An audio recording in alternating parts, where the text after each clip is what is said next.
sya'ni kullihi wa kafa billahi syahid. Asyhadu an la ilaha illallah wahdahu la syarikalah iqraran bihi wa tauhidan wa asyhadu anna Muhammadan abduhu wa rasuluh sallallahu alaihi wa ala alihi wa sallama tasliman mazidan amma ba'd. Allahumma inni a'udzubika an adilla au udalla au azilla au uzalla au azlima au uzlama au ajhala au yushala alayya sallallahu sayyidina Muhammad. Alhamdulillah ya. Lagi-lagi mari kita bersyukur ibu-ibu kepada Allah Subhanahu wa taala atas seluruh kenikmatan yang telah disempurnakan dan telah diberikan kepada kita selaku hambanya. Semoga kita senantiasa dimudahkan ya untuk memperoleh kebaikan di dalam kehidupan kita, karena sesungguhnya kita mampu beribadah bukan karena kehebatan kita menjadi manusia dan budaknya Allah. Ya. Tapi sesungguhnya kita mampu melahirkan ibadah dan ketaatan disebabkan oleh rahmat, pertolongan Allah di dalam kehidupan kita. Nah, ini yang harus kita betul-betul yakini gitu ya.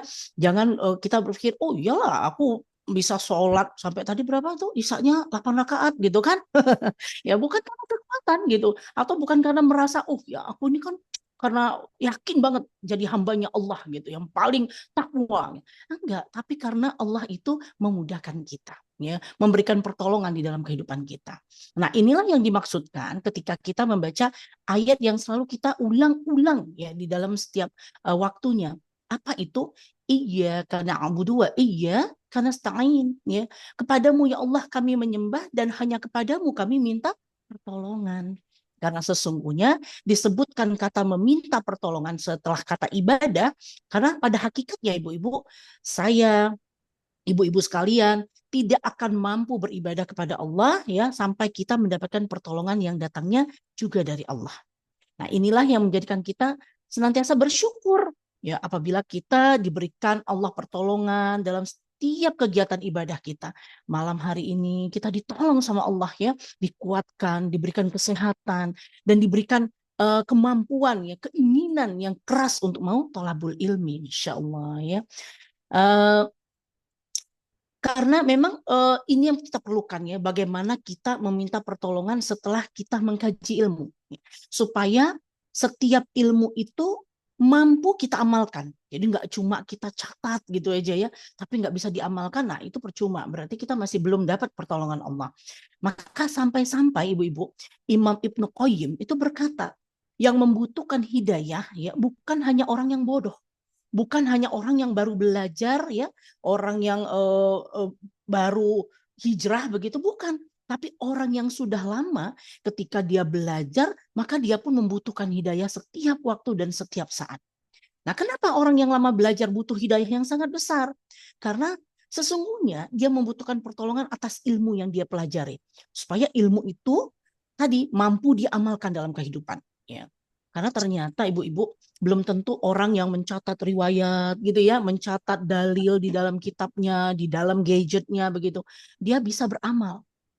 Ya, kalau misalnya kita lihat pinjam dong catatannya kemarin ikut kajian apa aja, wih lengkap warna-warni ya, nggak cuma kotak ya, ada yang modelnya kayak awan-awan. Saya pernah lihat tuh catatannya orang, masya Allah luar biasa gitu.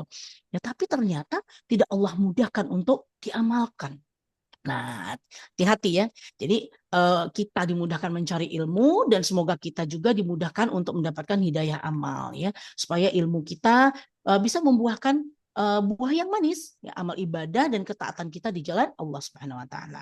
Selanjutnya, tak lupa salawat dan salam semoga senantiasa tercurah limpahkan kepada tuntunan kita, uswah hasanah kita, Rasulullah Shallallahu alaihi wasallam beserta para keluarga beliau, sahabat beliau dan orang-orang yang istiqomah berjalan di bawah naungan sunnah beliau sampai hari kiamat kelak. Nah, hari ini kita sudah masuk ke tema ke-9 ya insya Allah ya. Tema ke-9 yaitu membuktikan alkoholik. Yang terakhir kemarin ibu-ibu masih lupa belum? Masih lupa belum? Masih lupa enggak? Gitu. Apa judul kita? Kita bahas apa ya? Tema sebelumnya ya. Nah, ini nih buka catatannya yang lengkap tadi tuh. Apa yo? Ini sebulan nggak ketemu, langsung hilang ini catatannya. Masya Allah, sedih. Ada yang masih lupa? Ada? Apa yo? Potensi? Akal? manusia ya. Oke, kita insya Allah ibu-ibu mungkin ada yang baru ikut ya malam hari ini kajian kita. Kajian kita tuh runut gitu ya, pelan-pelan banget gitu. Karena apa? Karena seperti saya katakan tadi, banyak yang mencatat ya fikihnya masya Allah luar biasa, tapi ternyata dia nggak mampu mengamalkan karena nggak betul-betul meresap gitu ya, nggak betul-betul ada eh, bekasnya gitu ya, membekas. Nah, insya Allah kita pelan-pelan meskipun kesannya seperti kok diulang lagi, percayalah kita ini manusia ya, tempatnya salah, salah dan lupa ya, mahalul kotok wanisian. Jadi kalau kita sering diingatkan, insya Allah itu nggak apa-apa ya. Nah, kita mulai dulu. Saya mau share screen. Oke.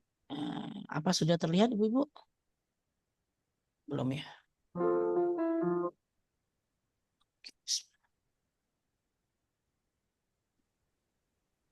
Ini sudah terlihat Bu?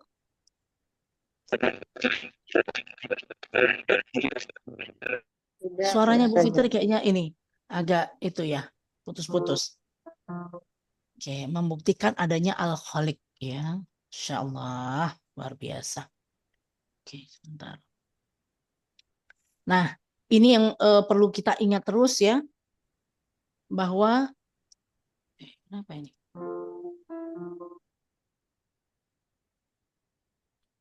Nah, keimanan itu harus muncul dari proses berpikir, bukan taklid ya, ikut-ikutan atau hanya mengandalkan perasaan, karena sangat berbahaya. Oke, dan itu sangat berbahaya. Jadi Islam itu agama yang berbeda, ibu-ibu ya, bisa dikatakan dia menolak segala bentuk penerimaan terhadap Tuhan itu, pencipta itu dengan cara yang kebetulan ya, dengan cara yang nggak sengaja gitu ya, dengan cara yang tidak melalui pikiran, nggak begitu ya, karena kita ya memang diminta untuk menggunakan apa yang sudah Allah berikan kepada kita yaitu akal ya, jadi berpikir terlebih dahulu ya. Nah, kita sudah bahas sebelumnya bahwa keberadaan pencipta itu kan harus melalui akal ya, tidak bisa kita mengimaninya itu hanya dengan ikut-ikutan saja ya. Jadi ini slide-nya tidak kelihatan. ah Juara satu nih. Nah, ada ya, slide kedua kelihatan. gimana? Udah kelihatan? Iya, tapi ada quote-nya ini. Masa quote-nya kelihatan. Ada apa Bu? Kok putus-putus suaranya?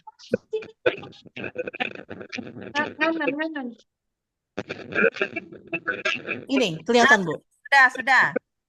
Alhamdulillah. Oke. Kalau kayak gini kelihatan? Sudah, Ustazah, sudah. Oh, tetap kelihatan ya. Oke. Jadi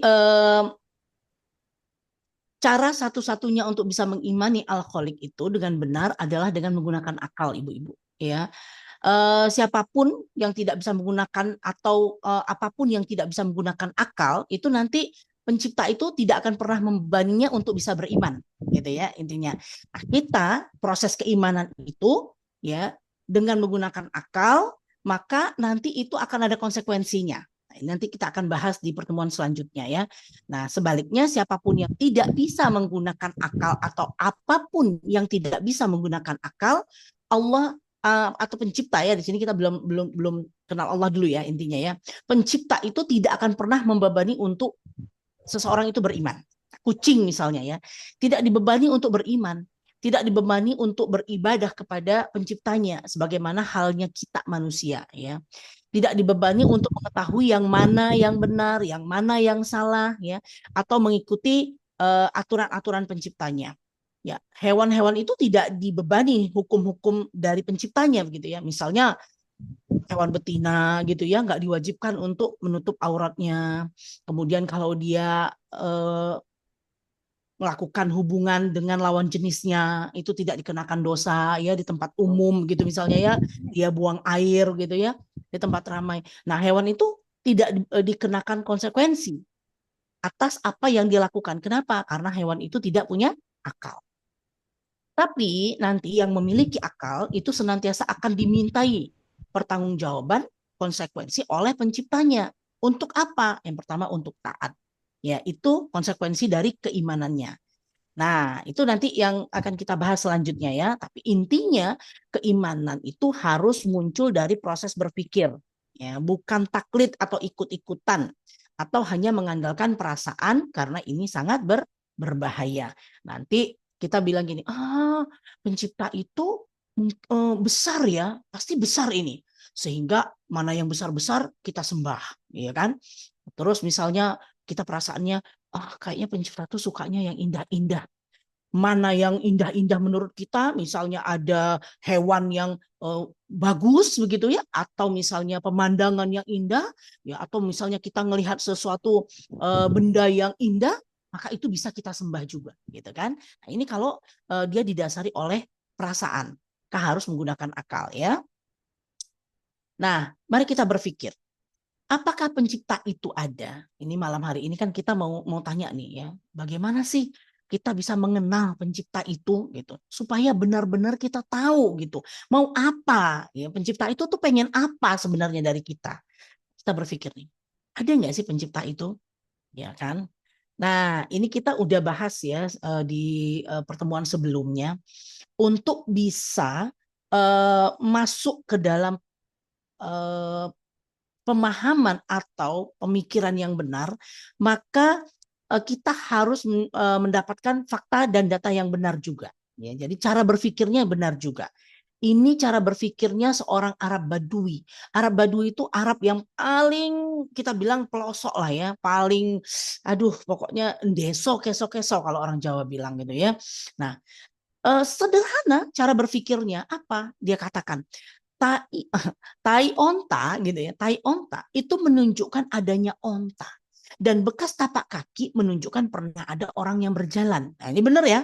Benar nggak? Benar kan? Nah, bukankah gugusan bintang yang ada di langit, ombak yang bergelombang di laut, itu menunjukkan adanya yang menciptakan, nah, gitu ya. Adanya sang pencipta yang maha tinggi dan maha kuasa. Ini seorang Arab Badui, ibu-ibu. Dia nggak sekolah S1, S2, S3, ya, bahkan sampai profesor, nggak begitu. Hanya orang desa, ya, yang mungkin pemikirannya itu dangkal sekali, gitu ya, sederhana saja. Nah, dia bisa mengatakan demikian, gitu kan? Nah, kalau ada tai onta, ya pasti ada ontanya lah gitu. Datangnya dari mana gitu. Nah, kalau ada bekas tapak kaki, pastilah ada orang yang pernah jalan di sini gitu. Nah, kalaupun ada gugusan bintang di langit, ombak yang bergelombang, ini pasti ada yang menciptakannya. Tapi siapa? Apakah kita gitu kan? Apakah Bu Ade, Bu Fitri, saya? Nah, kita lihat ya. Nah, ini kita berpikir itu sesuatu yang bisa kita indra ya. Apa yang bisa kita indra? Ya diri kita, ya kan, kemudian alam semesta, ya kehidupan ini gitu ya. Nah, ini bisa kita indra. Nah, ini contohnya planet-planet yang ada di angkasa raya ya. Nah, ini melalui sains, melalui pembuktian saintis gitu ya. Nah, ternyata mereka itu si planet-planet ini dia itu berputar tuh pada orbitnya. Masya Allah ya, pada orbitnya gitu. Nggak keluar, nggak melenceng sedikit pun. Saya pernah membaca satu literatur yang kalau misalnya bumi kita ini ya, bumi kita ini mendekat 0,00000, itu bukan 1 kilometer enggak, tapi 0,0000. Coba bayangin berapa 0 komanya, itu kecil sekali ya, kecil sekali gitu, bahkan mili barangkali. Mendekat aja ya, segitu jaraknya ke matahari, maka kita semua di sini ini akan terbakar. Masya Allah. Begitu pula ketika bumi itu menjauh ya dari porosnya itu sekitar 0,00001 kilometer tadi gitu ya, maka kita akan membeku. Masya Allah.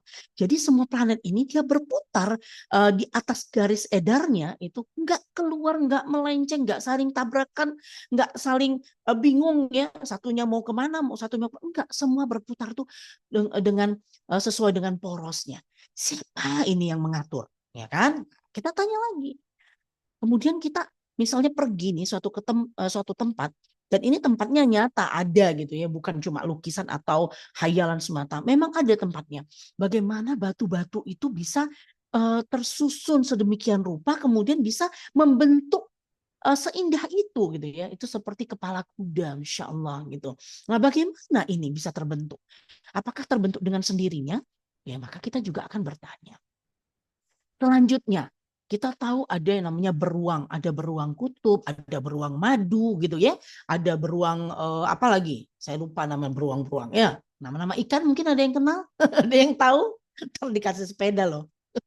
Nah, ini beruangnya, macam-macam beruangnya. Coba lihat, Ibu bandingkan.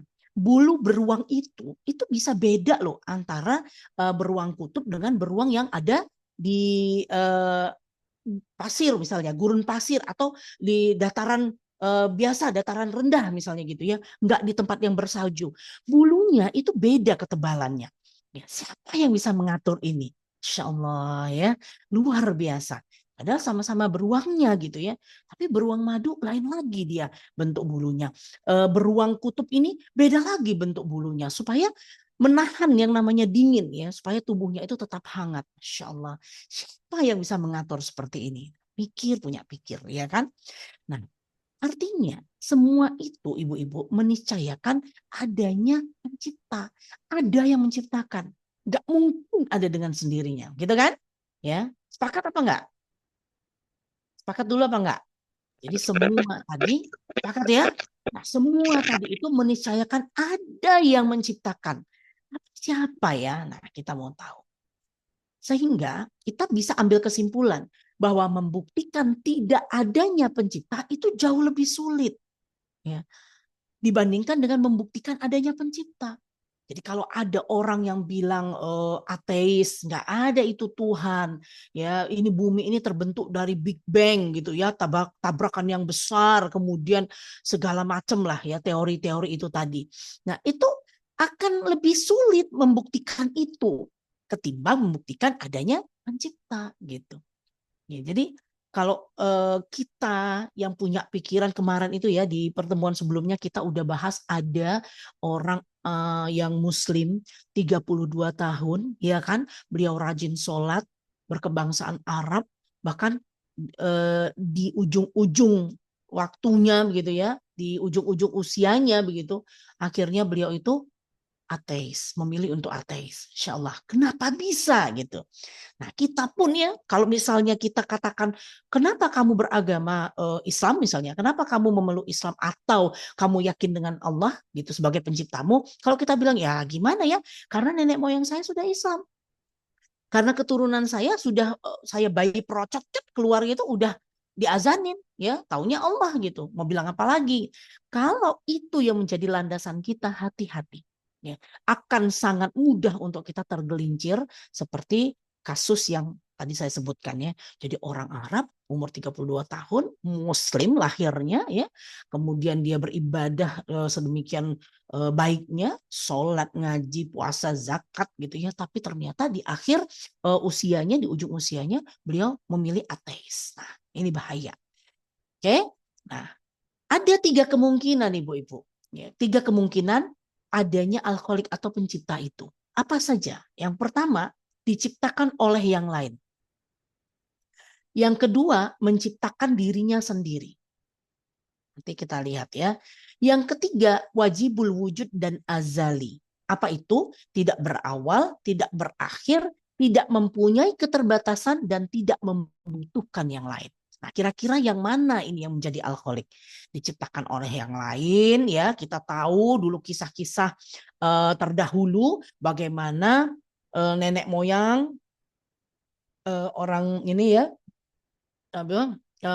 Israel ya, Bani Israel itu membuat patung-patung ya kan, buat patung-patung, kemudian dia mengaku itu Tuhannya dan itu disembah. Bahkan bukan dulu aja, sekarang pun ada yang seperti itu kan ya, dibuatlah patung kemudian diletakkan di suatu tempat di rumahnya yang konon katanya itu tempat yang mustajab buat berdoa gitu ya, suci, kemudian dia sembah. Nah, jadi ada kemungkinan bahwa yang namanya alkoholik atau pencipta itu diciptakan oleh yang lain. Pertama ya, kemudian menciptakan dirinya sendiri. Jadi dia mengaku bahwa saya juga Tuhan, nah saya juga makhluk begitu kan? Itu juga kemungkinan dan sampai sekarang itu juga ada. Nanti kita bisa lihat ya. Nah yang ketiga itu wajibul wujud dan azali. Bahwa pencipta itu tidak berawal, tidak berakhir, tidak punya keterbatasan, dan tidak membutuhkan yang lain. Nah, kira-kira bagaimana? Kita lihat. Kalau diciptakan oleh yang lain, ini adalah kemungkinan yang batil. Kenapa? Nggak bisa dong diterima oleh akal. Ya, kita bicara akal kan? Ya, kenapa kemarin itu kita bahas satu tema khusus tentang potensi akal manusia, supaya kita betul-betul paham, oh akal itu untuk begini toh, untuk mencerna toh, gitu ya. Jadi bukan cuma untuk akal-akalan ya. Jadi akal itu ibu-ibu kita gunakan untuk betul-betul ya berpikir eh, hingga kita meyakini ya. Kemudian kita itu betul-betul tidak ada keraguan sedikit pun untuk menemui memahami siapa alkoholik kita, siapa pencipta kita. Itu akal fungsinya. Nah, ketika kita sudah mendapatkan nanti jawaban siapa pencipta kita, ya maka akal itu udah selesai. Ya, udah nggak ikut-ikutan lagi. Akal itu tunduk dia, ya tunduk kepada apa yang sudah diatur oleh pencipta itu nanti ya pembahasannya. Tapi begitulah prosesnya kita menggunakan akal. Jadi sekali lagi dengan menggunakan akal kita, kalau kita katakan bahwa pencipta itu adalah sesuatu yang diciptakan oleh orang lain, ini akal sehat manapun saya yakin pasti menolak. Ya, kecuali nggak sehat akalnya. Tapi kalau akalnya sehat dan betul-betul dia gunakan untuk mencari kebenaran, bukan pembenaran, ya hati-hati. Banyak orang itu pakai akal untuk cari pembenaran. Ya, nggak apa-apa dong. Yang aku nggak pakai nggak pakai kerudung. Yang penting kan yang dijilbab itu hatinya. Ya, toh. Buat apa itu tuh pakai kerudung? Tapi ternyata bohong, mencuri, pelakor. Nah, ya itu dia gunakan akalnya untuk cari pembenaran. Kita gunakan akal untuk cari kebenaran, ya kebenaran. Jadi kalau pencipta itu diciptakan oleh yang lain, ini kemungkinan yang batil, tidak dapat diterima oleh akal. Jika dia diciptakan oleh yang lain, maka tentu saja dia adalah makhluk. Ya kan? Yang diciptakan, dan makhluk ini sifatnya terbatas. Nanti kita lihat juga ya, makhluk itu sifatnya apa saja. Yaitu membutuhkan yang lain untuk mengadakannya. Kayak kita ini makhluk gitu, ya. Kita ini sifatnya terbatas, butuh yang lain, butuh pencipta untuk mengadakan kita gitu. Kita lahir ke dunia juga butuh ibu gitu. Ya, nggak bisa kayak meras santan gitu kan, keluar santan terus kita dipencet gini keluar kita, nggak bisa gitu. Nah, ini jadi tidak dapat diterima oleh akal. Ini suatu kemungkinan yang batil. Jadi yang pertama coret, oke? Yang pertama sepakat dicoret. Yang kedua menciptakan dirinya sendiri. Nah, ini juga bingungin ya. Kalau misalnya kita gunakan akal sehat kita, ini juga kemungkinan yang batil. Kenapa? Karena ketika dia menciptakan dirinya sendiri, dia akan menjadi makhluk dan holik pada saat yang bersamaan. Gimana ceritanya? Ya, gimana coba? Jadi dia pencipta, ya. Pada saat yang bersamaan nih si pencipta menciptakan lagi makhluk. Jadi gimana? Bisa Ibu bayangkan nggak kira-kira? Ya, jadi kalau dikatakan saya ini adalah Tuhan, ya, tapi dia sebenarnya manusia, kemudian dia mengatakan dirinya adalah Tuhan yang patut disembah, tapi sebenarnya dia manusia, ibu-ibu tahu kan itu kemana ya, siapa gitu ya. Nah itu kemungkinan yang batil, ya. Dia makhluk manusia gitu ya, yang penuh keterbatasan, tapi di saat bersamaan dia adalah pencipta. Nah, aduh, nggak masuk akal, dah batil. Harusnya orang-orang yang betul-betul mengkaji seperti ini, mencari kebenaran, insya Allah dia akan menemukan jawaban yang benar-benar sesuai akalnya. Siapa pencipta itu? Ya kan? Nah, pencipta wajibul wujud dan azali ini kemungkinan yang ketiga. Ya wajib adanya, tidak berawal, tidak berakhir, tidak punya keterbatasan dan tidak butuh yang lain. Dia tidak butuh diciptakan, ya kemudian dia mengaku bahwa aku adalah Tuhan, ya tapi bentuknya manusia, nggak butuh seperti itu, atau dia dibentuk seperti patung kemudian disembah gitu ya, dia tidak butuh seperti itu. Nah pencipta itu wajibul wujud dan azali. Tidak mungkin tidak ada pencipta. Jika dia bersifat tidak azali berarti dia makhluk bukan pencipta. Nah, ini harus kita ingat banget, ya.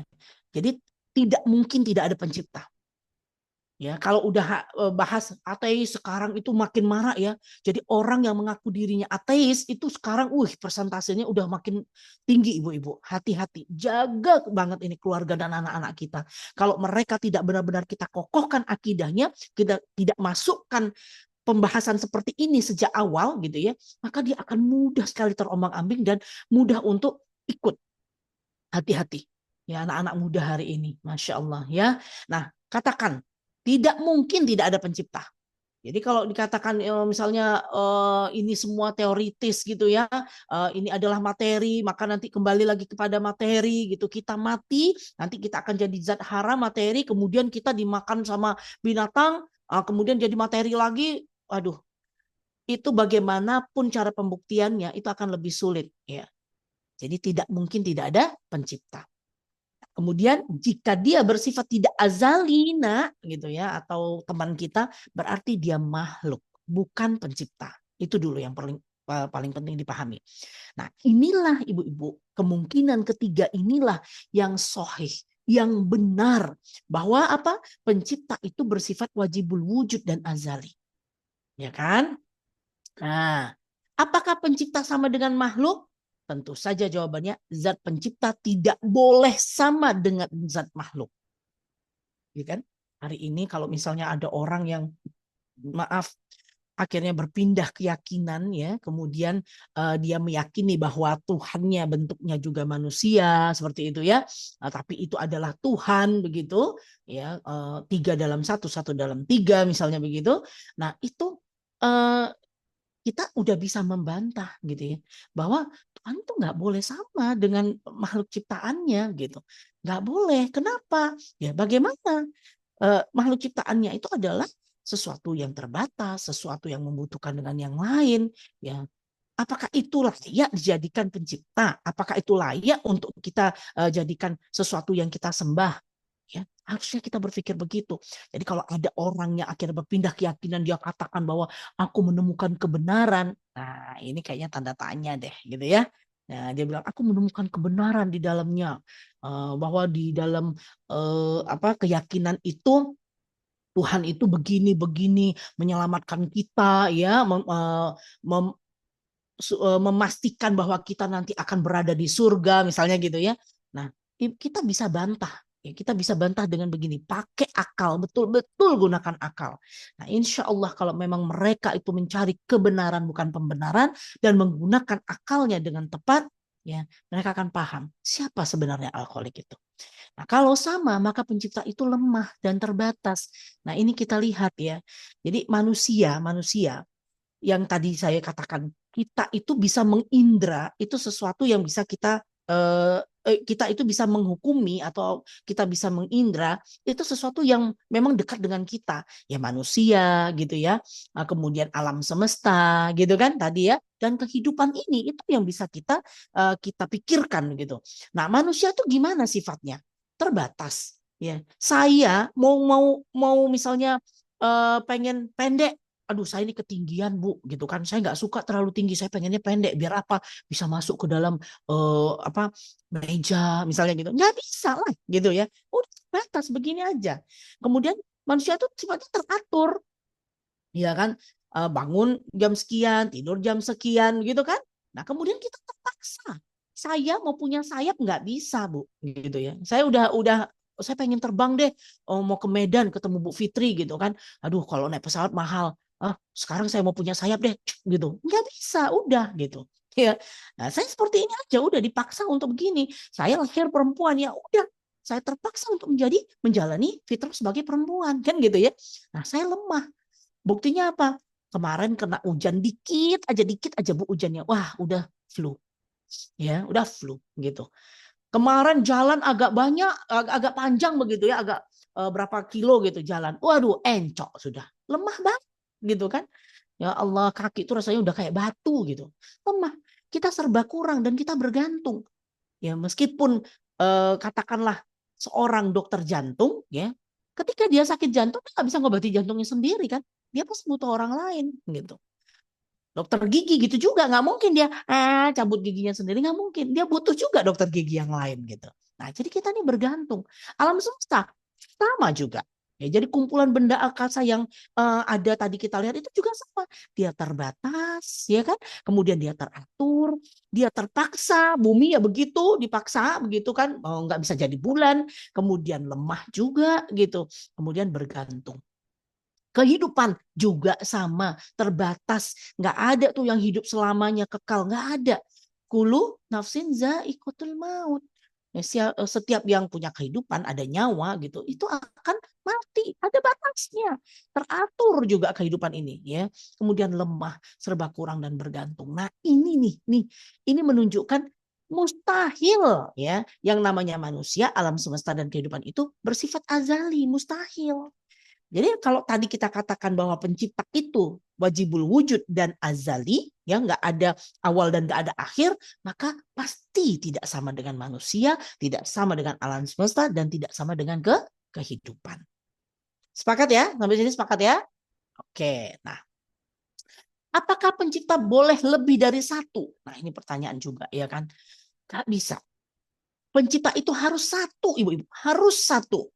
Keluarga aja, organisasi, masyarakat, bahkan negara gitu ya, yang dipimpin oleh 2 atau lebih pemimpin itu mengalami apa? Cekcok, pecah, ya, berselisih. Kalau di dalam rumah tangga suami sama istri sama-sama pemimpin nih, coba bayangin deh, ya.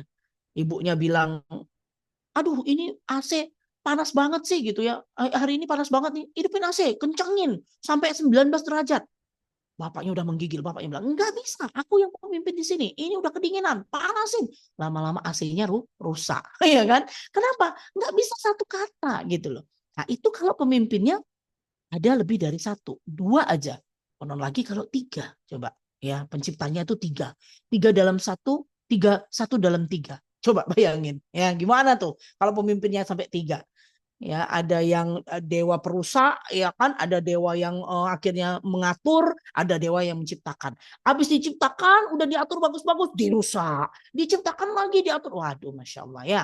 Nah ini coba, jadi ibu-ibu ini betul-betul ya kalau kita mau bahas sampai sini aja, belum mendalam sampai perbandingan agama yang macam-macam, dari sini aja kita udah tahu, iya ya. Oh, pencipta tuh begitu ya. Oke, udah mampir dapat nih siapa nih sebenarnya pencipta gitu kan. Nah, lantas bagaimana jika di dunia ini ada lebih dari satu Tuhan? Nah, tadi kita udah bahas ya, nggak mungkin. Nah, pencipta itu juga pengatur, ibu-ibu. Nah, ini yang penting sekali untuk kita pahami, ya Allah ya. Pencipta itu juga pengatur. Terbit tenggelamnya matahari, itu diatur. Ya, nggak ada sesuka-sukanya gitu. Matahari bilang, ntar deh, aku masih seneng nih, ya, nyinarin manusia. Udah bulan, kamu ntar aja deh bulan. Si bulannya akhirnya nggak nongol-nongol gitu kan. Nah, kita juga hidup kita asik kerja aja, bayangin tuh 24 jam. Nah mungkin. Jadi terbit tenggelamnya matahari itu diatur, ibu-ibu. Ada siang, ada malam. Pada siang hari kita bekerja, malam hari kita ngantuk gitu ya, tidur dan istirahat. Kemudian siklus air di bumi. Bayangin tuh air laut yang asin ya itu dipanaskan matahari, ya kan? Naik ke langit menjadi apa? Awan. Kemudian digiring angin ke daratan. Akhirnya turunlah hujan. Waktu turun hujan airnya asin apa tawar, Bu?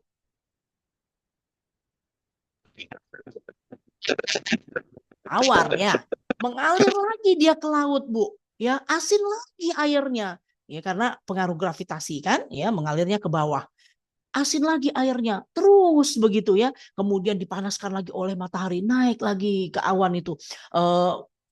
Menjadi awan, kemudian digiring lagi ke daratan, turun lagi hujan. Hujannya nggak asin, coba bayangin. Siapa yang bisa atur? Ya, air laut asin, kemudian dipanaskan matahari, naik menjadi bulir-bulir air di awan, ya, kemudian turun menjadi hujan, airnya tawar. Insya Allah luar biasa nih ya.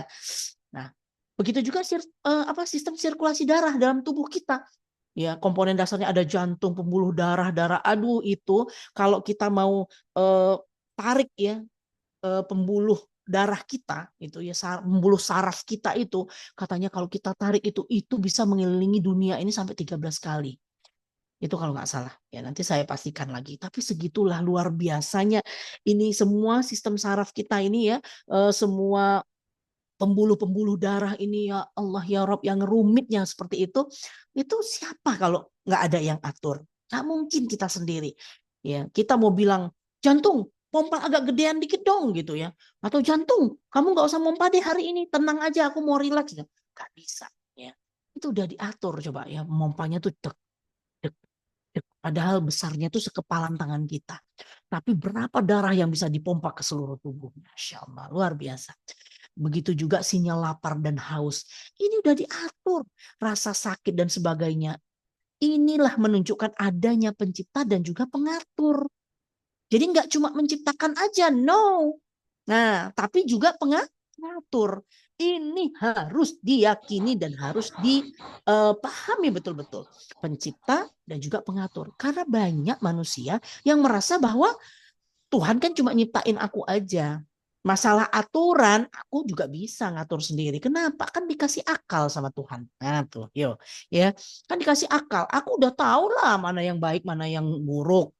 Ya, jadi nggak usah ikut atur-atur. Pencipta mah cipta aja, nggak usah ngatur-ngatur. Nah, ini yang salah. Ya, jadi harus diyakini dan diingat, dipahami bahwa pencipta itu juga pengatur. Nah, nanti ini panjang juga ini pembahasannya tentang pengatur ini tadi ya. Nggak main-main ini. Oke. Nah, kesimpulannya ibu-ibu, pencipta itu wajib adanya, jumlahnya hanya satu, zatnya berbeda dengan makhluk ya, dan itu Tuhan untuk semua manusia. Kita ngomongnya pencipta kan, bukan ngomong satu nama begitu ya, tapi Tuhan, pencipta begitu, Al-Khaliq, itu untuk semua manusia, ibu-ibu. Bukan hanya untuk umat atau etnis tertentu. Misalnya hanya Tuhannya Yahudi, enggak. Hanya Tuhannya Kristiani, tidak. Tapi Al-Khaliq itu adalah pencipta untuk semua manusia. Ya. Dan ingat lagi, Al-Khaliq itu tidak bergantung kepada apapun dan pemilik kekuasaan tertinggi. Ini nomor satu ya, pemilik kekuasaan tertinggi. Jadi kalau ada yang merasa berkuasa, hati-hati nih ya. Kemudian dia pengen ngatur-ngatur, nah berarti dia belum paham nih, ya belum paham hakikat Al-Khaliq, ya belum kenal siapa Al-Khaliqnya.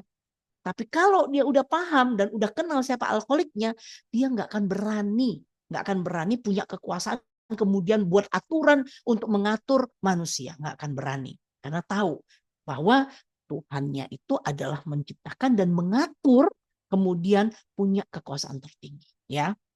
Nah, alhamdulillahnya kita disebutkan, kita akhirnya tahu, kita akhirnya kenal ya bahwa Tuhan atau pencipta Al-Khaliq kita adalah Allah ya. Tuhan sendiri, Al-Khaliq sendiri yang mengatakan ya untuk kita ketahui, katakanlah dialah Allah yang Maha Esa ya. Qul huwallahu ahad. Jadi udah dikatakan namanya bukan yang lain-lain ya. Nggak ada namanya Bapa begitu ya, atau namanya Tuhan Bapa gitu, nggak ada.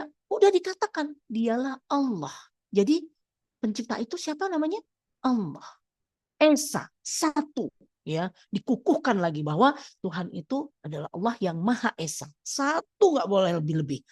Allah adalah Tuhan yang bergantung kepadanya segala sesuatu. Allahu Somad. Jadi Allah itu satu, Esa, bergantung kepadanya segala sesuatu, kita, kehidupan, alam semesta, bergantung semua kepada Allah, tidak beranak dan tidak pula diperanakkan, dan tidak seorang pun setara dengan dia, Tuhan, Allah. Ya. Nah ini ayat yang singkat, tapi kalau kita pahami mendalam, ya Allah, inilah yang menjadi landasan dalam setiap aktivitas kita, dalam setiap amalan kita. Ya, ketika kita mau makan gitu ya, ketika kita mau tidur, nah kita langsung ingat, oh sebentar, aku bergantung kepada sesuatu. Siapa? Allah. Ya, bisa jadi nanti Allah itu menghidupkanku, mematikanku, ya itu kehendaknya Allah gitu. Maka aku harus menuruti apa yang Allah mau, kan begitu. Ya, jadi ayat ini meskipun singkat, tapi dia itu betul-betul menjadi landasan yang pijakan yang kokoh ya bagi manusia untuk melakukan semua amalan di dalam kehidupannya. Oke. Nah, di Quran surat Al-Anbiya, kebetulan saya lagi nggak sholat, jadi saya bacakan ininya ya. Sekiranya ada di langit dan di bumi Tuhan-Tuhan selain Allah, tentulah keduanya itu telah rusak binasa. Nah, jadi eh, dikukuhkan lagi ya, dikukuhkan lagi bahwa Tuhan itu, Allah itu esa, satu ya. Jadi kalau dalam di langit, di alam semesta, di bumi ya, ada Tuhan-Tuhan selain Allah, tentu keduanya itu telah rusak binasa. Gak akan bisa gitu, gak akan bisa mengatur kehidupan ini kalau ada lebih daripada satu Tuhan ya, lebih daripada Allah ya, selain Allah. Dikokohkan lagi di Quran surat Al-Anbiya ini. Nah, kemudian ayat ini tadi ya, la ilaha illallah, ya kata-kata kalimat la ilaha illallah itu adalah kalimat yang dibangun dengan landasan akal yang kokoh dan tidak tergoyahkan. Jadi dia pakai akal, bukan pakai perasaan ibu-ibu. Ya, ketika kita mengucapkan la ilaha illallah, aduh kayaknya ringan banget ya, kayaknya ringan banget gitu ngucapinnya. Tapi banyak orang yang ternyata karena tidak memahami, tidak menjadikan kalimat ini ya dari landasan berpikir yang kokoh, akal yang kokoh, akhirnya mudah digoyahkan. Ya kan? Ya ucapkan setiap waktu la ilaha illallah. Tapi ya dia takut ketika misalnya lagi sakit gitu ya, lagi sakit. Kemudian ada temennya bilang gini, Popi, misalnya nauzubillah min zalik nih, Popi, kamu berobatnya ke sana aja. Ya, itu orangnya pinter gitu kan, orang pinter tuh. Ya bisa nyembuhkan segala macam penyakit. Kemarin aja tuh ada temenku ya sakit bisul, bisulnya udah parah banget nih, sembuh loh ke sana gitu kan. Nah, Popi kamu sakit apa misalnya? Nah, datang aja ke sana. Padahal kita selalu mengucapkan la ilaha illallah.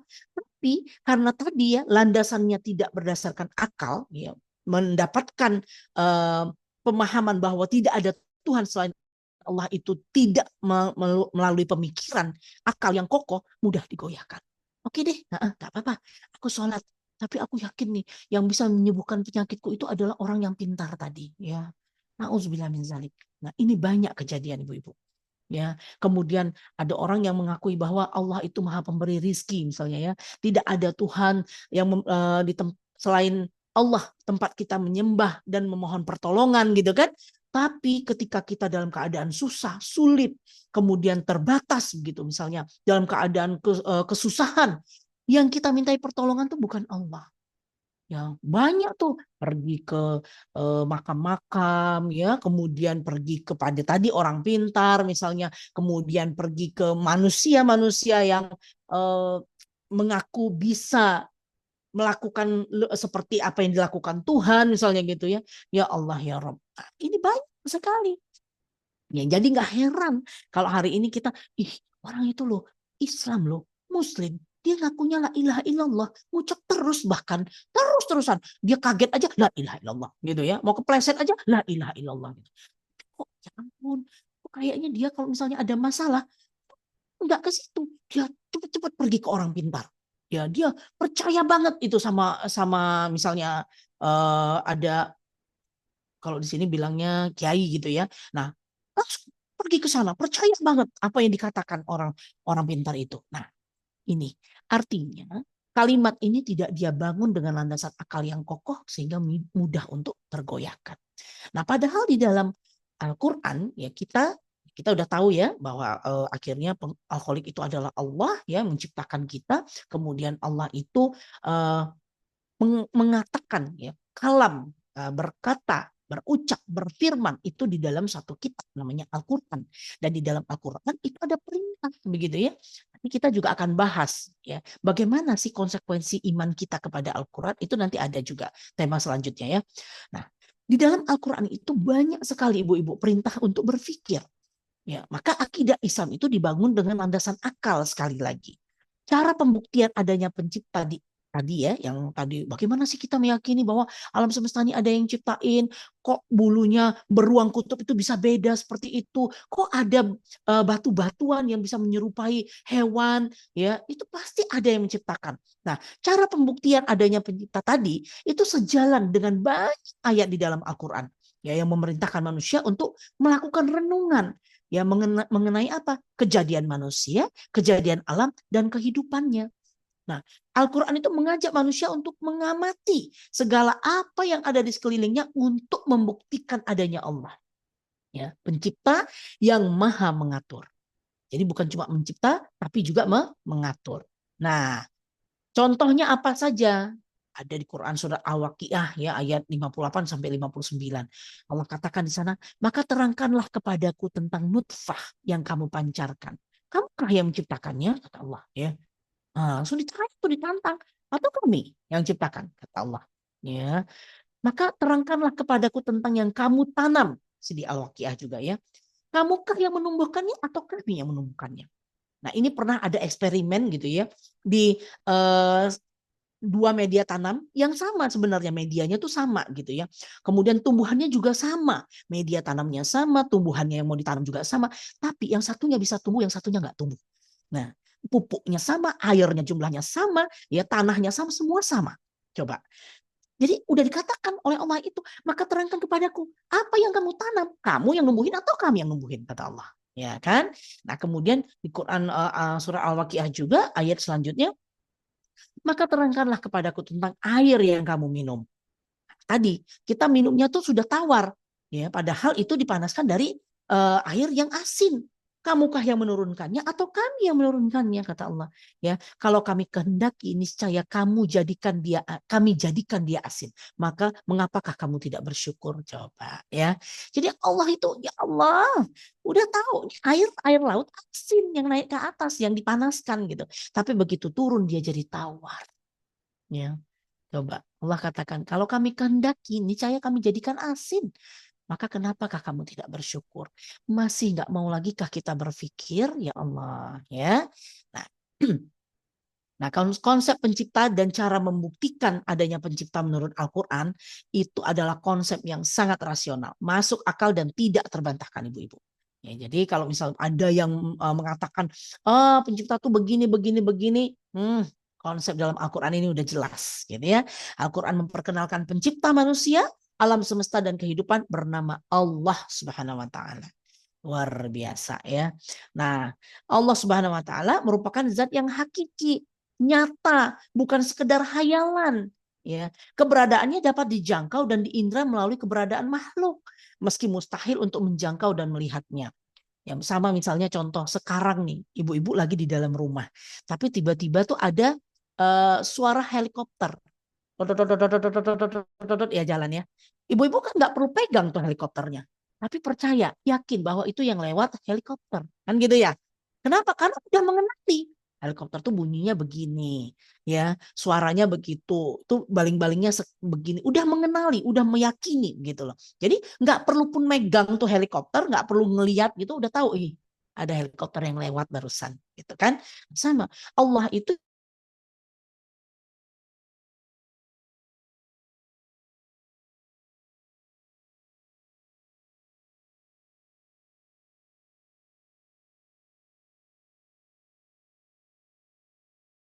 juga keberadaannya dapat lisan gitu kan, gitu.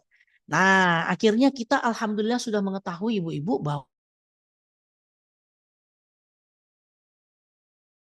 esa satu tidak berbilang ya, tidak lebih daripada satu. Kemudian selain menciptakan, Allah itu juga mengatur. Nah masalah berikutnya nih ibu-ibu, kok ada masalah lagi, udah kenal pencipta kok jadi masalah gitu kan. Nah jika manusia yang ada di bumi ini mau menggunakan akalnya, ya pasti mereka akan mengakui adanya pencipta, adanya Tuhan, itu pasti. Oke. Nah, jadi kalau ada yang tidak mau mengakui ada pencipta, jangan-jangan dia nggak pakai akal. Ya, perlu dipertanyakan. Meskipun dia mengatakan aku ini adalah saintis, penemu, profesor, ya itu Rodun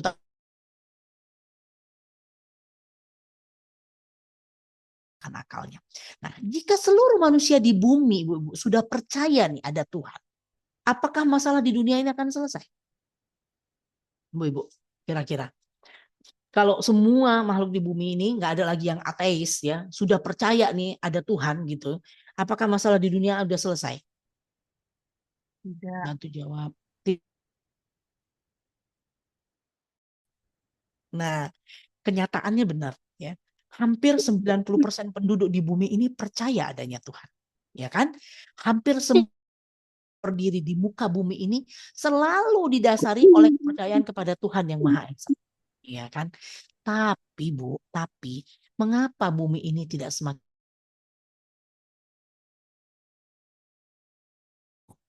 Ya, justru yang terjadi adalah sebaliknya. Kan? Padahal dia udah percaya nih ada Tuhan gitu kan. Nah, kemudian yang bisa ngatur, kemudian Tuhan yang Maha Esa gitu. Tapi nggak makin damai. Kenapa ya? Oleh karena itu, bagi manusia, percaya kepada adanya Tuhan saja nggak cukup, ibu-ibu. Ya, nggak cukup. Termasuk meskipun itu dibuat jadi landasan negara, nggak cukup sama sekali. Manusia harus terus berpikir, berpikir dan berpikir, ya, tafakkur ya, hingga apa? Sampai kepada pertanyaan akidah kedua. Nah, tadi akidah aja ternyata berlevel ya Bu ya. Orang kan mikirnya, oh ya aku akidah yang penting aku punya akidah Islam ya, aku yang punya. Tapi kok mudah sekali goyah, ya mudah sekali runtuh, nggak kokoh. Ternyata akidah itu dibangunnya juga per layer biar kuat gitu, nggak cuma satu level. Nah, jadi pertanyaan akidah kedua, apa tujuan hidup manusia di dunia? Nah, jawaban pertanyaan inilah nanti yang akan mampu merubah dunia, ibu-ibu. Gitu ya. Karena kalau misalnya manusia cuma percaya adanya Tuhan saja, oh ya udah ada Tuhan ya percaya. Pokoknya alam semesta nggak mungkin terjadi dengan Big Bang deh. Ada yang ciptain ada gitu kan. Udah percaya gitu aja. Tapi dia nggak tahu ya untuk apa dia berada di dunia ini. Nah, akidahnya ternyata belum kokoh. Akhirnya itulah yang terjadi. Dunia hari ini tidak aman, ya, tidak damai, tidak tentram, malah semakin banyak masalah. Nah, apa tujuan hidup manusia? Bagaimana mengetahuinya? Stay tune ibu-ibu. Oke, insya Allah di pertemuan selanjutnya akan kita bahas ya. Pelan-pelan dulu. Oke, mungkin sampai di sini dulu. Nanti ada yang mau bertanya silahkan ya. Assalamualaikum warahmatullahi wabarakatuh. Waalaikumsalam warahmatullahi wabarakatuh. Bu Fitri suaranya ini ya Bu Fitri, pecah. Ya, pecah Bu Fitri suaranya. Atau dimutkan aja dulu. Kecuali nanti ada pertanyaan. Masya Allah, syukur jazakillah khair Ustazah, ilmunya ini ilmu yang sangat mendasar. Apakah Sang Khalik itu ada? Apakah Sang Khalik juga ikut sebagai pengatur alam semesta? Itu memang bukan mengada-ngada, bukan merupakan hayalan, tapi memang sangat rasional. Karena kita melihat hasil ciptaannya, kita melihat bagaimana Allah mengatur hujan, pagi, siang, malam, mengatur rezeki, mengatur tumbuhnya tanaman. Ya mungkin ibu-ibu dari penjelasan Ustazah mungkin masih ada yang mengganjal di pikirannya atau masih ada yang ingin didiskusikan agak-agak ragu gitu soal yang bagian yang mana. Boleh raise hand atau menuliskan pertanyaannya di kolom chat. Ya, jadi memahami bahwa Tuhan itu juga mengatur ya, bukan hanya sekedar tadi aja ya, bukan hanya sekedar memahami bahwa oh Tuhan itu ngatur hujan, ngatur pagi, siang dan malam, enggak. Tapi lebih dalam dari itu. Ya, ketika kita sudah memahami, oh iya Tuhan itu mengatur dengan contoh-contoh yang lebih simpel tadi ya, bahwa ada pagi, siang dan malam, kemudian ada pergantian tahun, kemudian ada bagaimana alam semesta. Nah, itu sebenarnya lebih dalam lagi kita melihat ke diri kita, gitu loh. Bagaimana lagi dengan diri kita, kehidupan kita gitu. Yang simpel sebenarnya. Nah, hari ini banyak nggak seperti itu gitu ya. Banyak yang merasa dia bisa mengatur dirinya, dia nggak mau diatur-atur gitu kan. Nah, aku tahu kok misalnya menutup aurat itu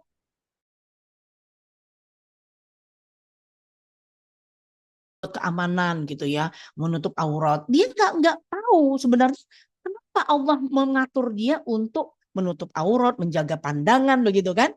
Nah, hari ini kan seperti feminis itu ya, nggak usahlah kita diatur seperti itu. Kalaupun misalnya ada kejadian wanita diperkosa misalnya gitu ya, jangan salahkan pakaiannya, tapi orang yang lain gitu, orang lain yang berpikir. Jadi dia tuh nggak mau diatur karena dia membaca ayat itu hanya sekilas saja, ya. Dia nggak mendalami bagaimana sebenarnya Allah itu mengatur dia. Nah, itulah butuhnya thalabul ilmi gitu kan. Tapi hari ini kita belum sampai sedalam itu, ya. Kita hanya pengen menunjukkan, ya, membuktikan bahwa oh iya ada yang menciptakan, dan yang menciptakan tuh nggak cuma kayak buat jam aja atau buat HP. Begitu uh, Apple buat iPhone gitu ya, kemudian iPhone yang kita beli itu misalnya kemudian rusak, kita nggak kembalikan ke perusahaan Apple, enggak, kita pergi ke tukang servis HP kan begitu ya. Nah tapi kalau Tuhan nggak begitu, ya. Allah itu nggak begitu, nggak begitu menciptakan kita kemudian dah ditinggal aja gitu. Nih manusia ya, namanya Poppy, Bu Ade, Fitri, dah biarin aja gitu kan, terserah, yang penting udah aku ciptain, udah ada akalnya lengkap semua fisik-fisiknya, sudah, bisa hidup lah gitu kan. Nggak begitu, tapi Allah itu udah punya aturan-aturan semua untuk kehidupan kita. Nah mestinya kita manusia yang memahami ini itu nggak ada lagi galau gitu, bener nggak? Ya kan, nggak ada lagi galau, nggak ada lagi yang namanya stres, nggak ada lagi namanya depresi, mestinya begitu. Kenapa? Udah diatur. Aduh enak banget ya sih hidup dengan aturan. Itu kan enak kan? Misalnya hari ini eh, gimana ya kalau misalnya aku lapar, ada aturannya. Ya, nih makanannya yang begini, yang toyib, yang halal. Tinggal diikutin aja, itu sebenarnya udah kebaikan gitu kan. Nah, nggak perlu eh, khawatir sebenarnya, gitu, karena udah ada yang atur. Aku misalnya eh aku ngantuk, simple aja, ngantuk nih mau tidur, gimana ya, ada gitu. Nah hadap kemana sebelum tidur, wudhu dulu misalnya gitu kan. Aduh aku pengen ke kamar mandi nih, apa aturannya, ya kaki kiri dulu, semua udah diatur. Coba bayangkan, luar biasa kan. Artinya sebenarnya manusia itu nggak perlu khawatir dengan hidupnya. Hari ini kenapa ya kok banyak sekali orang kena sakit mental ya kan. Datang ke saya itu Masya Allah ngajinya luar biasa ibu-ibu. Ngajinya luar biasa, bahkan menutup auratnya itu lebih sempurna mungkin daripada saya gitu kan. Yang aduh luar biasa lah gitu ya, tutupnya itu tawadu sekali. Tapi ketika eh, berbicara gitu ya, kita membahas tentang perasaan gitu atau mentalnya dia, luar biasa rapuhnya. Ya kenapa gitu, takut, khawatir, cemas, wah luar biasa, itu menggerogotin dirinya. Hari ini saya bilang ya Allah kenapa bisa begitu ya gitu, padahal kan sudah memahami bahwa yang namanya pencipta itu juga pengatur kan, saya bilang. Iya sih katanya ya. Iya sih tapi ada tapinya. Nah, tapi gitu kan. Loh, tapi apa saya bilang? Mestinya kalau udah yakin pencipta itu sudah mengatur, kita nggak perlu khawatir lagi. Contoh, dia takut, dia khawatir tentang rizki. Gimana ya besok? Aduh, anakku bisa nggak ya sekolah? Terus saya bilang, lah kenapa mesti takut? Kan Allah sudah katakan bahwa Allah yang mengatur rizki. Rizki itu tidak akan, nah itu saya buat status saya pagi ini di Facebook karena baru aja saya ya tadi dikonsulin, dicurhatin gitu kan sama seseorang yang mengkhawatirkan tentang rizki, Insya Allah ya, sampai dia rela untuk melakukan perbuatan riba yang Allah sudah benci, yang udah Allah larang begitu ya, saking dia khawatirnya. Apakah dia tidak muslim? Enggak, dia muslim. Apakah dia tidak tahu makna kalimat la ilaha illallah, bahwa tidak ada Tuhan selain Allah gitu ya, dan Allah itu tempat memohon, bergantung, memohon pertolongan. Tahu, dibaca terus, iya karena na'budu wa iyyaka nasta'in, la ilaha illallah terus gitu kan. Bahkan dia kepleset, saya bilang tadi la ilaha illallah, kaget aja la ilaha illallah gitu kan. Dia mudah ngucapin gitu, nggak bermakna dalam dirinya. Dia nangis sampai stres gitu, sampai galau banget. Dia memang betul-betul stres sampai keringat gitu ya, mengucur di tangannya itu. Saya sampai ya Allah ya Rabb gitu. Nah, padahal dia tahu bahwa Tuhan itu pencipta dan pengatur, tapi tidak masuk gitu loh. Nah, karena tidak dibarengi tadi dengan akal tadi ya. Dengan logika pemikiran tadi, bagaimana sih Allah itu mengatur? Maka saya buatlah status tadi. Jangan khawatir, rizki itu sudah tertakar, tidak akan tertukar. Maka jangan gusar, saya bilang ya. Nah, teruslah berikhtiar, cari yang halal. Nah, itu kan itu simple gitu, Iya. simple. Nah, gitu.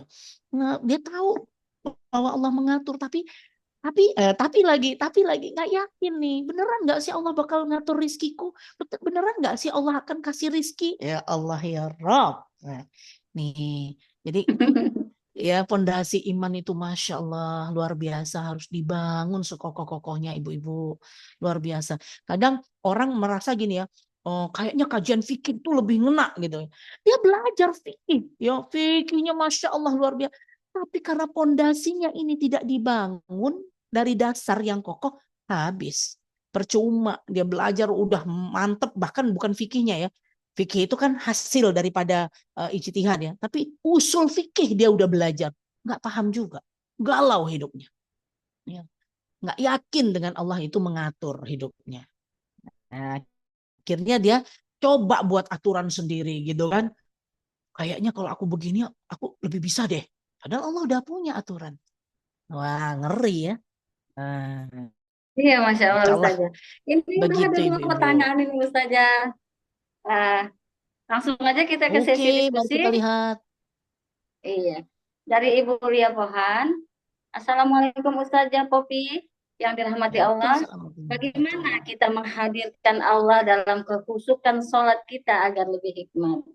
Nah, Masya mungkin bisa Allah. langsung dijawab Ustazah. Iya. Nah, betul sekali. Nah, pertama memang kita harus kenal dulu kan. Kenal dulu siapa Allah yang mau kita sembah. Penting lah, tak kenal maka tak sayang, betul? Nah, Mulia kalau nggak kenal saya, nggak sayang. Kenapa sayang sama saya? Karena kenal. Kenal nggak, Bu? Mau Jangan-jangan, main-main ke Surabaya tuh Ustazah. Masya Allah, dengan senang Kuliah hati. mana Pin- kuliah? Pintu terbuka Ini lebar buat ibu-ibu. Insya Allah. teman-teman ya. Saya So- tunggu kedatangannya ya, insya Allah. Nah, jadi pertama tak kenal maka tak sayangkan, kenalin dulu Allah. Nah, kita mengenal Allah tuh juga dengan mengenal diri sendiri loh ibu-ibu. Nah, seperti tadi kan kita tahu, oh ya Allah iya, aku punya jantung, aku punya paru, aku punya gini, tanganku lengkap. Siapa nih yang menciptakan?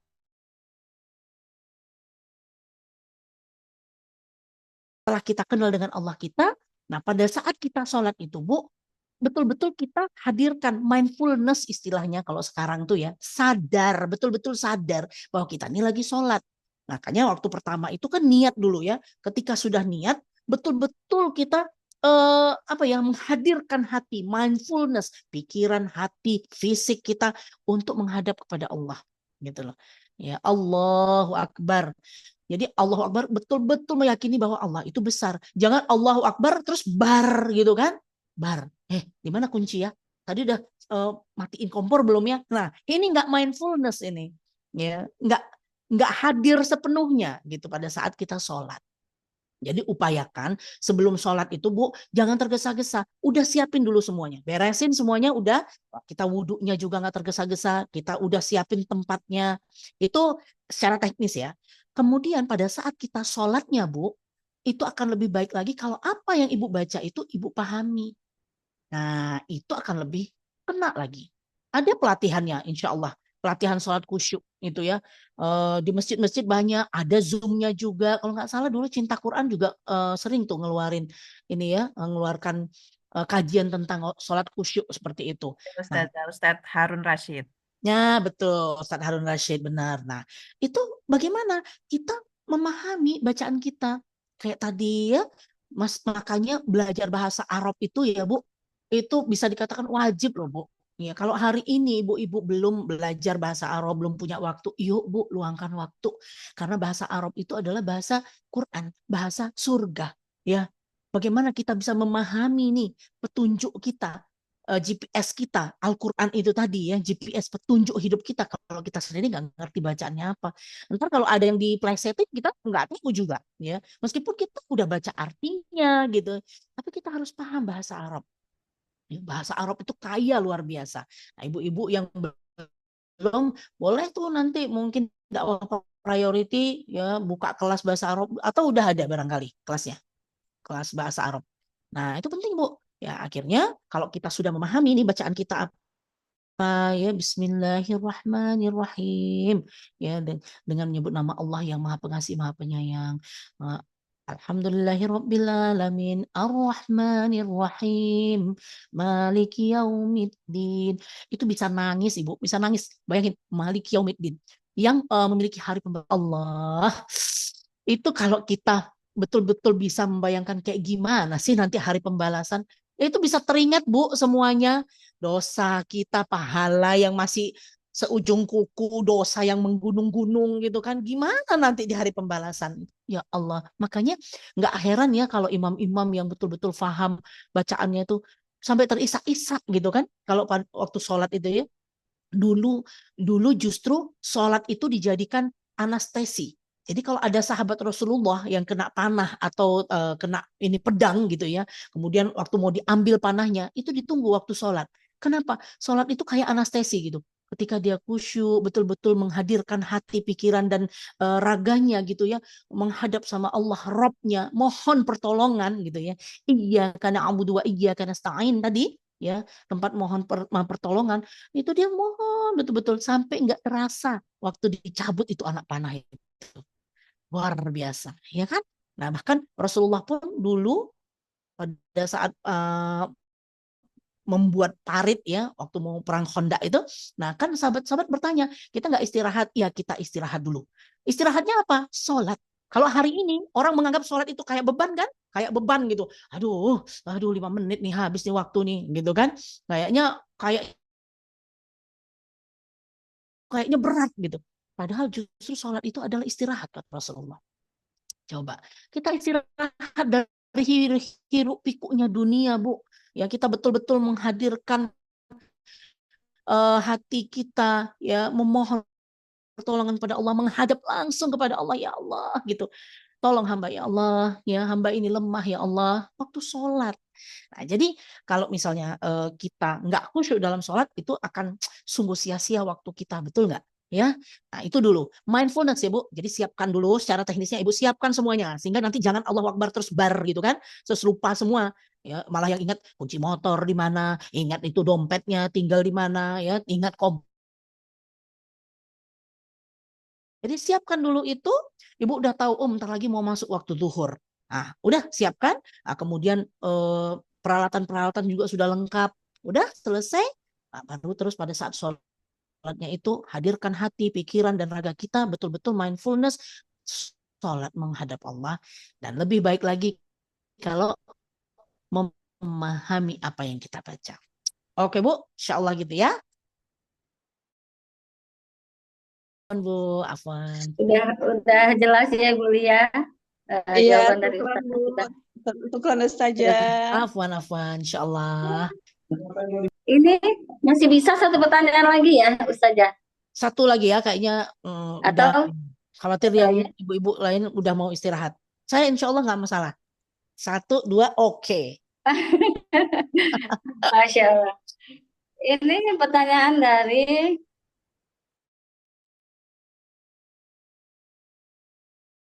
Ari Bu Ari. Ginta, iya. Oke. Bu Ari ya. Mm. Ustazah ini izin bertanya ya. Satu, yang pertama, bagaimana jika hidup tanpa akidah yang benar? Ini banyak ini Ustazah ya. Akidahnya itu nggak benar gitu. Percaya Allah itu yang mencipta, Allah yang mengatur, tapi masih percaya hal-hal yang agak-agak nyeleneh lah kayak kita bilang. Yang Iya. kedua, saya mau bertanya tentang selalu kan kita karena Allah, lillah, semuanya lillah gitu. Bagaimana caranya kita melakukan apapun dengan niat karena Allah? Contoh, saat pergi kerja harusnya karena Allah gitu. Tapi seringnya yang ada di kepala saya itu saya pergi kerja karena untuk dapat penghasilan. Nah, ini bagaimana meluruskan tadi niat lillah itu tadi ya Ustazah ya. Ada 2 pertanyaan. Ya, monggo langsung dijawab. Ini 2 pertanyaan ini berkaitan ya. Jadi bagaimana bisa ikhlas itu berkaitan dengan pertanyaan pertama. Pertanyaan pertama, kalau misalnya dia hidup tanpa akidah yang benar, jadilah seperti pertanyaan kedua kan gitu ya. Jadi saling berkaitan. Bagaimana hidup kita udah tahu akidah itu adalah ikatan akoda, ya kan, ya, sama sikap kita, perbuatan kita itu diikat oleh akidah kita. Apa? Islam. Ya, saya akidahnya Islam. Artinya apa? Semua pikiran saya itu terikat dengan aturan Islam.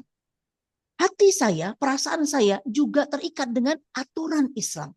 Perbuatan saya juga akan terikat dengan aturan Islam. Itulah akidah, ibu-ibu. Jadi kalau misalnya akidahnya nggak benar, coba dipikir. Ya, kalau misalnya nggak benar, kita udah tahu akidah yang benar hanya Islam. Ya, akidah yang benar hanya Islam. Karena tadi, kalau misalnya akidah di luar Islam, pastilah pemikirannya nanti akan rusak, akan kacau. Ya, kemudian hatinya juga sama, perasaannya juga akan keliru. Ya, kemudian perbuatannya apalagi pasti akan keliru. Nah, di dalam Islam contoh ya akidah, bagaimana akidah ini berpengaruh ya di dalam kehidupan kita. Contoh adalah haram, ya kan? Riba itu haram. Maka akidah Islam saya mengatakan bahwa ketika saya butuh uang misalnya gitu ya, sesuatu ya untuk dibeli misalnya, boleh saya melakukan pekerjaan yang menghasilkan uang dengan catatan tidak riba, kan gitu ya. Jadi pemikiran saya sudah nyangkut nih, riba itu haram ya. Dan dalam perasaan saya kalau ada sesuatu yang menyangkut dengan keharaman, saya nggak akan mau gitu loh ya. Jadi riba itu haram dan haram itu dibenci sama Allah, berdosa besar, maka perasaan saya tidak akan mau ya dengan haram itu. Bagaimana perbuatan saya? Pasti saya akan menjauhi. Nah, inilah kalau akidah kita benar, kokoh gitu ya. Nah, itu baru perkara haram saja. Yang lain-lain juga sama, pergaulan misalnya ya. Di akidah Islam, di landasan akidah itu juga suatu landasan ya, ikatan yang kuat yang menjadi landasan pemikiran, perasaan dan perbuatan. Nah, jadi ketika akidah Islam mengatakan pergaulan antara laki dengan perempuan itu invisol, terpisah, nggak boleh nyampur, gitu ya. Nah, maka pemikiran saya ketika ada orang, Popi, yuk kita ini yuk makan itu dengan teman-teman kita, campur ternyata ada laki, ada perempuan, gitu kan. Nah, meskipun itu sebenarnya hanya makan, tapi akidah saya tadi mengikat pemikiran saya. Ini kan bercampur baur ya, bukan invisol, bukan terpisah. Nah, ya, tapi berkholwat ikhtilat, ini ada campur baur, maka nggak boleh. Nah, ini pemikiran udah langsung masuk nih. Perasaan juga, aduh, nggak deh. Saya nggak nyaman kalau misalnya berada di tempat itu bercampur baur. Kenapa? Karena saya udah tahu Islam melarang itu yang namanya ikhtilat. Kemudian bagaimana sikap saya? Pasti langsung menolak. Saya katakan, mohon maaf ya Mbak, ya untuk kali ini saya belum bisa ikut. Kenapa? Ya karena ini ada ikhtilat di dalamnya, bercampur baur antara laki dengan perempuan. Kalau seandainya yang makan hanya perempuan saja, kemungkinan saya akan terima undangannya. Begitu. Nah, inilah akidah. Gitu ya. Jadi akidah yang benar itu akan membawa pada pemikiran, perasaan, dan perbuatan yang benar, Ibu-Ibu. Nah, kalau pertanyaannya bagaimana hidup tanpa akidah yang benar, otomatis jawabannya adalah pemikiran, perasaan, dan perbuatannya pasti akan keliru, tidak benar. Ya. Nah, kemudian sama seperti pertanyaan kedua, nah, ketika dia mau bekerja, ya, kemudian dia paham tentang ikhlas karena Allah, beramal itu ikhlas karena Allah, gitu ya. Karena amal solih, amal yang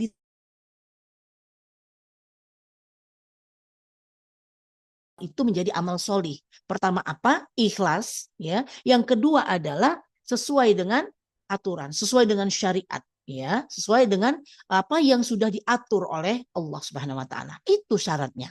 Jadi meskipun ibu ikhlas tapi ternyata melakukan riba, saya ikhlas kok ngitung riba, dosa tetap ya. Rodun, tertolak amalnya gitu ya. Saya ikhlas kok bonceng ikhwan gitu kan. Teman saya